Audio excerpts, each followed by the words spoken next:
I'm Bill Curtis. Tomorrow, Billy Graham, live from Moscow. And in our 8:30 half hour, TV's hottest producer. Wake up to what's happening on the CBS Morning News. This is CBS. More indictments have been issued against employees of the Minneapolis Children's Theater, but this time 2 people are charged, not accused of sexually abusing students. Geraldine Ferraro has just spoken at a rally in downtown Minneapolis. We'll have a live report. And the Twins will try to climb out of second place as they face Chicago once again at the Dome tonight. The story's coming up on the 6 p.m. report.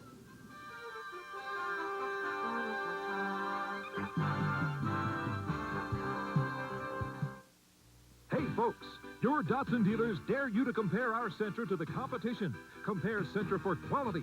You'll see why it's America's best-selling import. Compare Sentra for selection. 9 distinctive styles, one just right for your driving needs.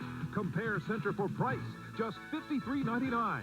Find out what the competition doesn't want you to know. Test drive the Sentra today. We dare you to compare. Make your best deal now at your all-American Datsun dealers. 50 years from now, this multi-use complex will still be a vital part of the community. So we're installing a natural gas heating system. Why gas? Because it's the lowest cost, practical energy available today. And because we project the gas will be available and competitively priced for the life of the structure. People who earn their livings making wise energy decisions specify natural gas, so you can be sure gas will remain the best energy for your home for years to come. Serving and informing the Twin Cities for 4 decades. This is WCCO Television, Minneapolis, St. Paul.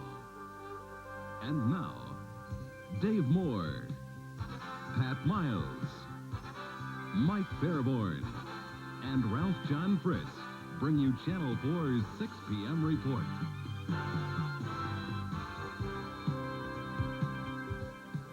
Good evening, everyone. 2 more employees of the Minneapolis Children's Theater face indictments by Hennepin County Grand Jury tonight. The misdemeanor charges were filed against Wayne Jennings, a member of the theater's board of directors, and science instructor Scott Krieger.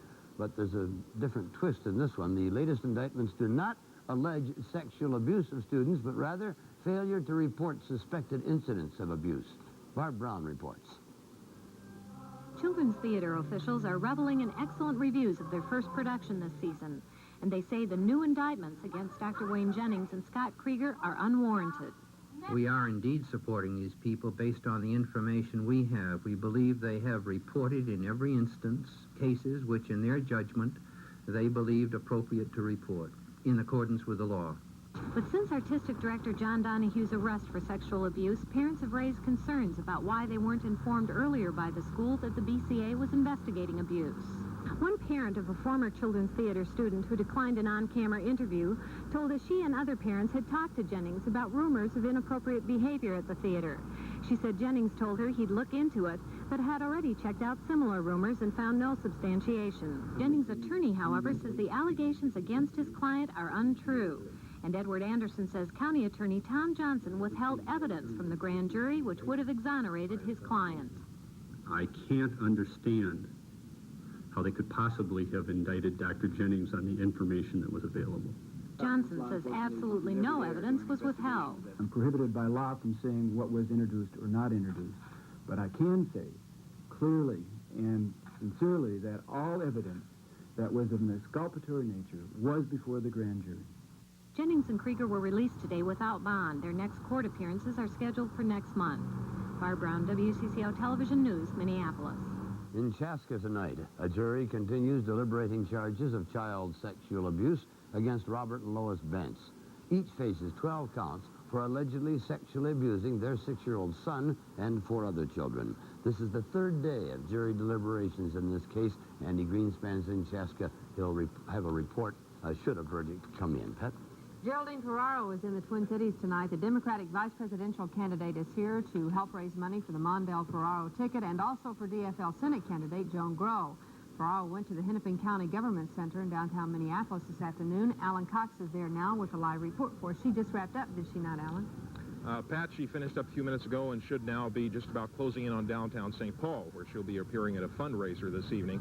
Ferraro came to the Twin Cities from Chicago, where she drew a large and loud downtown crowd and even reunited the warring factions of the Democratic Party there, at least briefly. Then it was on to the Twin Cities. She arrived at the airport about 40 minutes late, came to a crowd that had maintained its size here in the plaza at the south end of the Hennepin County Government Center. No police estimate available yet, but the plaza was just about full. Ferraro speaking on issues that the Mondale Ferraro ticket has been bringing up over and over again, including one popular here in Minnesota among DFLers, the peace issue. In 1983, he declared his intention to launch an arms race in space. In 1984, he threw away the opportunity to negotiate on anti-satellite weapons with the Soviets. The question is, what will he do in 1985? At another point, the vice presidential candidate said that if President Reagan doesn't reach an agreement with the Russians, it's time to exchange him, and that the Democrats want a president who will talk to the Russian leadership on the first day in office and not on the first day of the campaign. Ferraro also mentioned other traditional Democratic issues, such as support for the Equal Rights Amendment, and at one point she said Democrats are facing a referendum on personal freedom. That was as close as Ferraro came to what might be construed as a response to the anti-abortion picketers, the pro-life picketers who were on the periphery of the park here during Ferraro's appearance. Some carried signs. One shouted at one point, "What about abortion?" as Ferraro was speaking.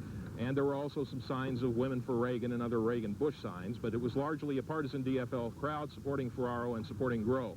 As I mentioned, it's now on to a fundraiser in St. Paul, one a $1,000 a plate, one $100 a plate. We're told that that fundraiser has already raised $200,000 in money sorely needed by the Grow campaign as it faces incumbent Republican Senator Rudy Boschwitz.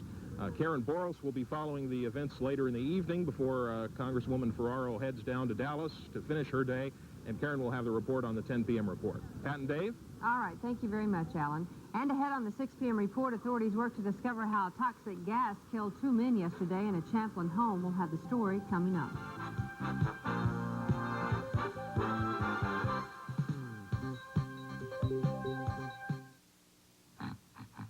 My husband, Alex Karras, with a testimonial for Lazy Boy chair. He's saying his Lazy Boy recliner knocks him out. He's comfortable knowing a genuine Lazy Boy chair has over 50 years of quality built in.